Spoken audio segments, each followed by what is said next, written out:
Hola, soy el Dr. Blockman Jones y la sesión de hoy vamos a hablar de qué es la teoría de la argumentación. La teoría de la argumentación prácticamente está constituida por dos componentes, la teoría y la argumentación. Ya que sabemos entonces los elementos que la componen, he de decirles lo siguiente.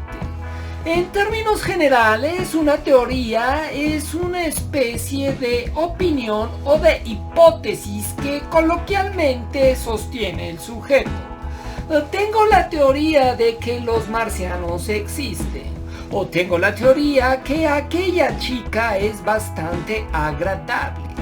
Efectivamente, esas son teorías en un sentido cotidiano, del lenguaje ordinario.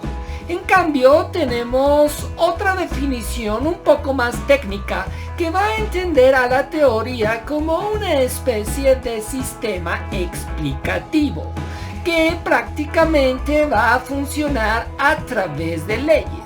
O si bien no usa leyes, va a usar algún tipo de información para dar explicaciones, hacer predicciones y resolver problemas.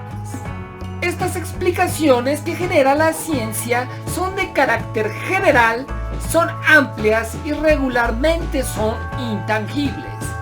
Pero claro que tienen mucha utilidad a pesar de estas características que aparentemente pudieran ser vacuas. Al contrario, las teorías tienen mucho valor. Toda teoría tiene dos propiedades.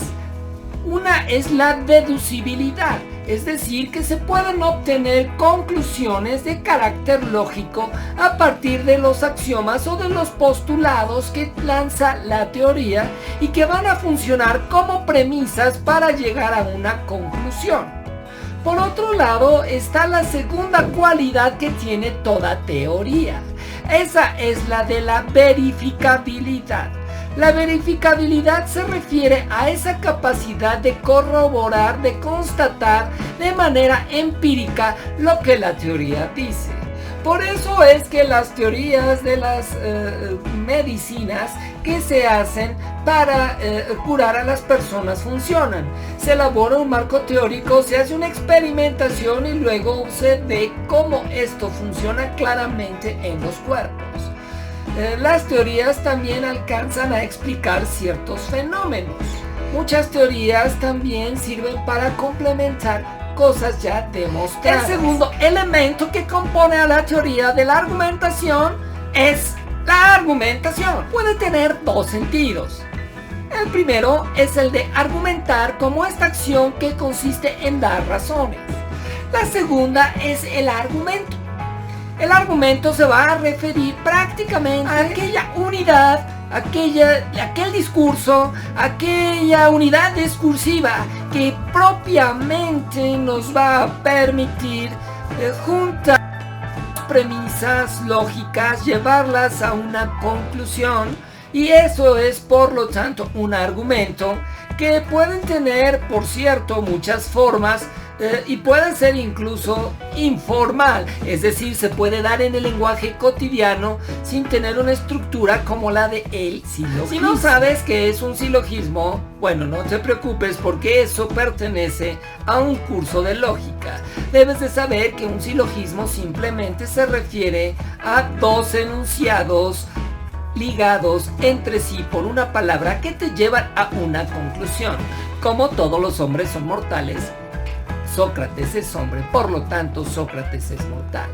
Lo que va a distinguir un argumento informal de un argumento silogístico o de argumento formal va a ser que el argumento informal se da en el contexto de una conversación o de un fenómeno de habla cotidiana.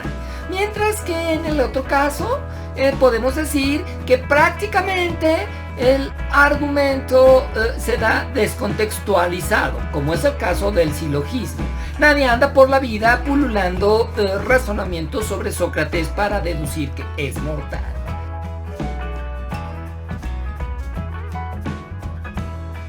Pero lo principal es que también se realizan preguntas básicas. Una de ellas es si todo discurso es de carácter argumentativo, si todo acto del habla pretende persuadir. Una segunda pregunta que se realiza la teoría de la argumentación es si ésta sigue alguna especie de lógica natural o si bien sigue leyes artificiales que, aunque no tienen un origen en la mente humana de carácter biológico, ciertamente pueden ser necesarias para explicar nuestros argumentos.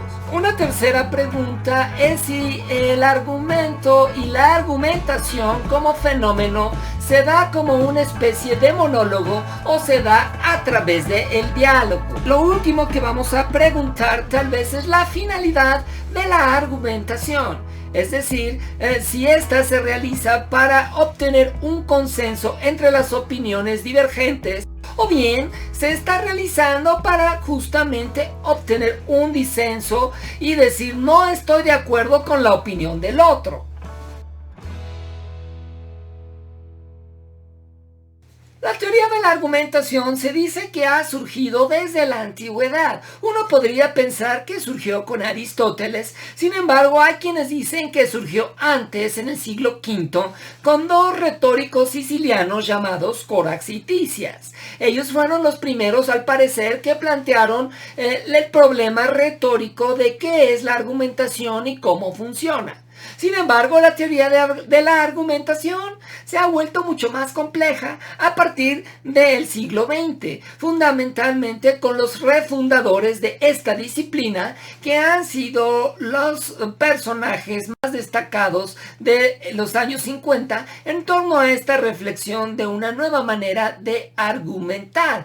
Ahí me estoy refiriendo a los señores Stulmin y al Perelman.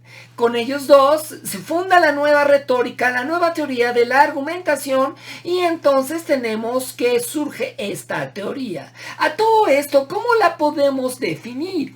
¿Qué rayos es la teoría de la argumentación? Se han dado diversas definiciones y estas todas en su contexto son muy válidas. Sin embargo, yo me voy a ceñir a una que me parece de un filósofo de habla española, Luis Vega.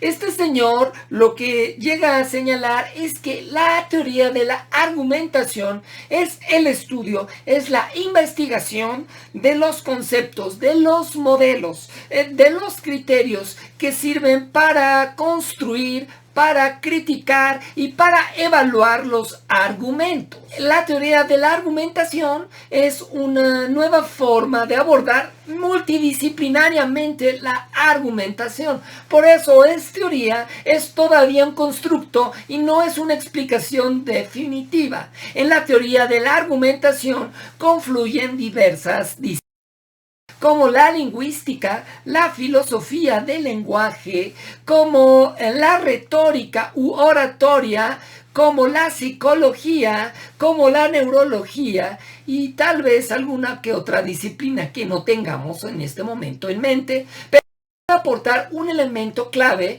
sobre qué es la argumentación.